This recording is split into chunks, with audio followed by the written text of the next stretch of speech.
কত বড় গাধা আমি যে তোর পাল্লায় পড়েছি। আমার পুরনো ভূত দলের সঙ্গে আমি ভালো ছিলাম। বলছি কথায় আছে না, খাচ্ছিল তাঁতির তাঁত বুনে কালোলে হেঁড়ে গরু কিনে। হ্যাঁ, এই বান্টুর পাল্লায় পড়ে না তোর লাইফ একবারে পালকির বাট হয়ে গেছে। হ্যাঁ চপ শালা, আমি একা নেচেছি, তুই নাচিস নি? তুই শালা বেঁচে থাকলে না একেবারে কিলিয়ে মেরে ফেলতাম। এত টেনশন করছো কেন? টেনশন করবো না?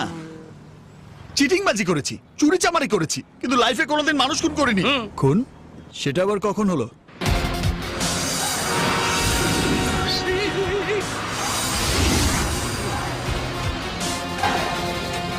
মানুষ হলে এই বাসটা এতক্ষণে আমায় পেস্ট করে দিয়ে চলে যেত। ও জানবে কি করে যে তুই ওর উপর লাফিয়ে পড়বি? এক্স্যাক্টলি। আমিও জানতাম না তেহসিন গাড়ির সামনে চলে আসবে। এটা একটা অ্যাক্সিডেন্ট। 750 কোটি টাকা চোখের সামনে পড়ে রইল।